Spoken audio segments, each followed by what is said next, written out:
जी hello दोस्तों, मैं हूं कमर चीमा। उम्मीद है आप लोग ठीक होंगे। दोस्तों, क्या चल रहा है पाकिस्तान, तुर्की और आज़रबाईजान के साथ? एक समिट हो रही है, ट्राइलैटरल समिट आज़रबाईजान के अंदर। अभी तो पाकिस्तान के वज़ीर आज़म जो हैं वो तुर्की की लीडरशिप को वहाँ मिल के आए थे इस्तांबुल में, और अभी साथ ही इस्तांबुल के से निकले हैं, आज़रबाईजान आए हैं, और पीछे तुर्की की जो लीडरशिप है वो आ गई है दोबारा आज़रबाईजान में। और वो एक ट्राइलैटरल समिट हो रही है। भारत इसको बहुत केयरफुली देख रहा है। अब सवाल ये पैदा होता है, ये पाकिस्तान तुर्की आज़रबाईजान जो ट्राइलैटरल समिट है, ये हाईएस्ट लेवल पे अटेंड की जा रही है, और शहबाज शरीफ ने वहां पे बैठ के कह दिया कि हम भारत से बात करना चाहते हैं, अमन की बात करते हैं। लेकिन उनका मकसद ये नहीं है, ये भी मैं आपको बताऊं। क्योंकि भारत एग्रेशन कर रहा है, तो पाकिस्तान भी अगर एग्रेशन करेगा, भारतीय लीडर एग्रेसिव बातें कर रहे हैं, तो पाकिस्तान भी अगर एग्रेसिव बातें करेगा तो चीज बराबर हो जाएगी। सो पाकिस्तान ये कर रहा है कि पाकिस्तान ठंडी बातें करेगा, अमन की बात करेगा, पानी की बात करेगा, डायलॉग की बात करेगा, इंगेजमेंट की बात करेगा, तो उसके बाद क्या होगा? दुनिया कहेगी यार ये पाकिस्तान तो अमन अमन कर रहा है, ये सारे जो हैं वो लड़ाई की बातें कर रहे हैं। आप इस बात को समझ रहे हैं? सो अंडरस्टैंड दिस, कि ये जो डिस्कशन हो रही है ये बड़ी इंपॉर्टेंट चीज है, कि किस तरह पाकिस्तान जो है वो अमन की बात तो कर रहा है, लेकिन उसको पता है कि ये अमन होना कोई नहीं है। पाकिस्तान को पता है कि अमन होना कोई नहीं है, and they do understand that very carefully. उनको इस चीज का बहुत अच्छे से पता है कि ये अमन कोई नहीं होना, सिचुएशन नहीं होनी। लेकिन आप क्या करो, आप कहते रहो कि जनाब हम तो देख लें, अमन की बातें करते हैं, हम तो मीठी मीठी बातें कर रहे हैं, और हम तो जनाब बहुत अच्छे हैं इस वक्त। हम तो आपको पता ही है कि इस वक्त सिर्फ डायलॉग की बात करते हैं, हम तो इंगेजमेंट करना चाहते हैं, हम तो इन चीज़ों में पढ़ना ही नहीं चाहते।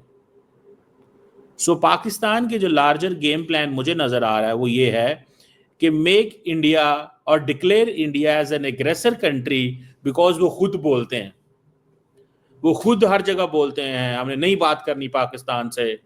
1947 में दहशतगर्दी पहला वाकया हुआ था, यही कहते हैं ना मोदी साहब, यही कहते हैं ना कि 1947 में पहला दहशतगर्दी का वाकया हो गया था। अब पाकिस्तान कहता है कि नहीं जनाब, हमें दुनिया में ये इस चीज को चलाना है कि India is an aggressor country, और हम जो है वो अमन पसंद कंट्री है। क्योंकि बात तो इंडिया ने करनी नहीं है, तो फायदा क्यों ना उठाएं हालात को अपनी मर्जी में तरफ लेके आने में। आप बात समझ रहे हैं? So that is a very smart move on Pakistan side, कि इंडियन वजीर आजम कहता है कि मैं पाकिस्तानी यूथ को कत्ल कर दूंगा, गोलियां मारूंगा, यही कहते हैं ना, तो दैट्स फाइन, कहते रहे। पाकिस्तान कहता है कि why should be response him, हम उसको क्यों जवाब दें। आज पाकिस्तान के फॉरेन ऑफिस ने एक स्टेटमेंट जारी की, और उस स्टेटमेंट में उन्होंने कहा कि जो मोदी का इन्फ्लेमेटरी मोनोलॉग है, दैट इज इंटरनेशनल ऑर्डर को कहा गया कि इसका नोटिस लें। सो इंटरनेशनल कम्युनिटी देखे कि नरेंद्र मोदी किस तरह पाकिस्तान के यूथ को धमकियां देता है। समझ रहे हैं आप बात को?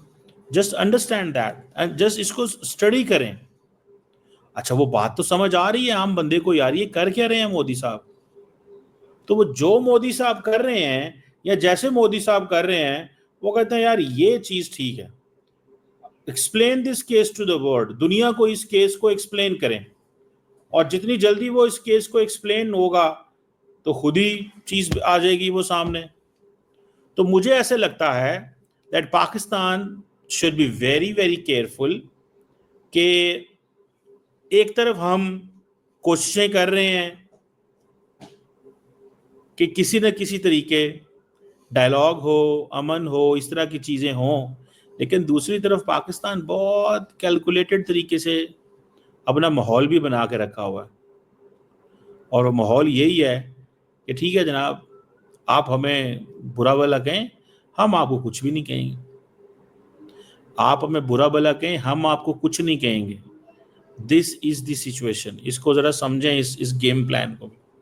میں تو اس کو ایسے طرح اسٹڈی کرتا ہوں. Do not give India chance. دنیا کو چانس یہی دیں کہ جناب دیکھیں وہ یہ کر رہے ہیں. دوسری طرف اگر آپ دیکھیں کہ یہ جو ٹرائیلیٹرل سمٹ ہو رہی ہے وہاں پہ, ٹھیک ہے, وہاں پہ یہ جو ٹرائیلیٹرل سمٹ ہو رہی ہے, پاکستان نے ترکی کو مبارکباد دی ہے کہ کس طرح آپ نے جو کردش ریبل کا جو ڈیسیژن تھا اس میں آپ نے امپورٹنٹ رول پلے کیا کہ ٹرکش پریزیڈنٹ کی کیا ویلیو تھی, انہوں نے کیا فیصلے کیے. سو اسی طرح آذربائیجان کو میں مبارکباد دی ارمینیا کے حوالے سے. سو میں سمجھتا ہوں کہ پاکستان جو ہے وہ تھوڑا اب ڈپلومیٹک اوفینسو میں آ گیا کہ ہمیں اس سچویشن کا فائدہ کیسے اٹھانا چاہیے. وزیر اعظم اب 5-6 دن سے باہر, ہی از ابراڈ. میرا خیال ہے انہوں نے بھی جانا ہے تاجکستان, ابھی انہوں نے جانا ہے آج یا کل. اس سے تھوڑے دن بعد انہوں نے سعودی عرب چلے جانا ہے, لیٹ می ٹیل یو. پھر انہوں نے چائنا چلے جانا ہے. سو یہ بڑی ایک امپورٹنٹ چیز ہے.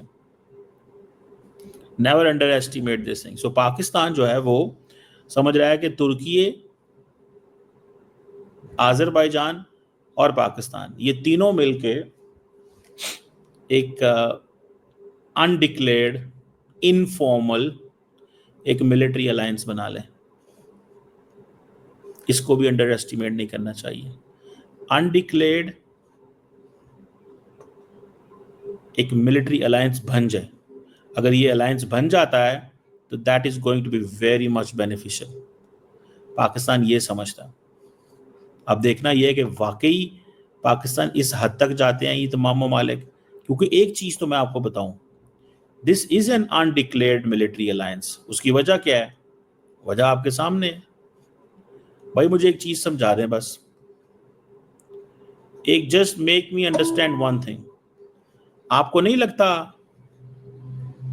کہ پاکستان نے کہ ریسنٹ جو ہوا ہے, انڈینز کیا کہہ رہے ہیں کہ جناب وہ تو پاکستان نے کو تو ترکی نے مدد کی ہے, وہ تو ڈرون ہمارے اوپر اڑتے تھے ترکی کے, تو اس کو اور کیا کہیں گے. پھر دین آپ آگے آ جائیں تو آپ دیکھیں گے کہ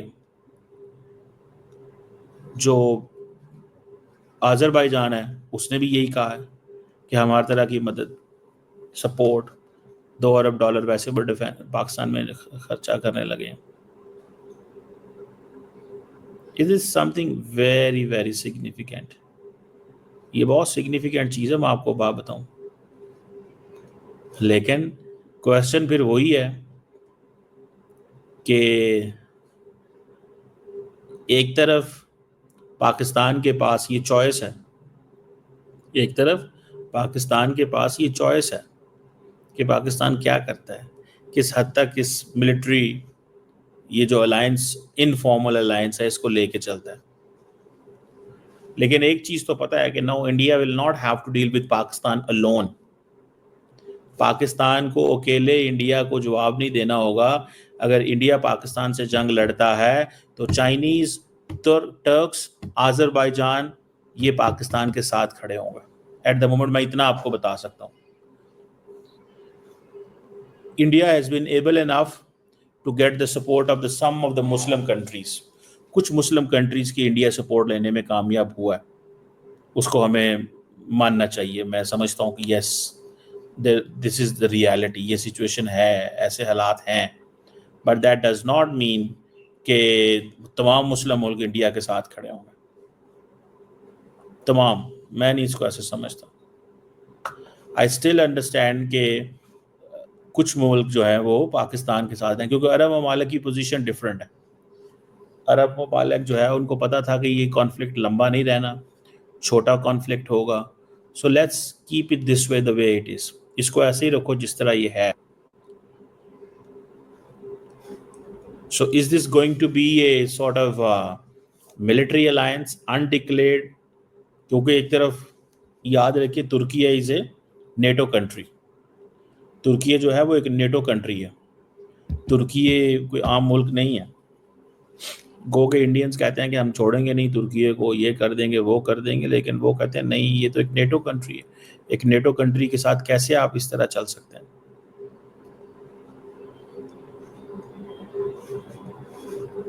سو انٹرسٹنگ ٹائمز اس میں وہ جسے کہتے ہیں نا اس پورے ریجن کے اندر. لیٹس سی کہ یہ ملٹری الائنس کنفارم ہوتا ہے, کب کنفارم ہوتا ہے, اس کو انڈیا کیسے دیکھتا ہے, اور دوسری ایک اور بات بھی ہے, کیا یہ ڈکلیئرڈ ہوتا ہے کہ نہیں ہوتا؟ یاد رکھیں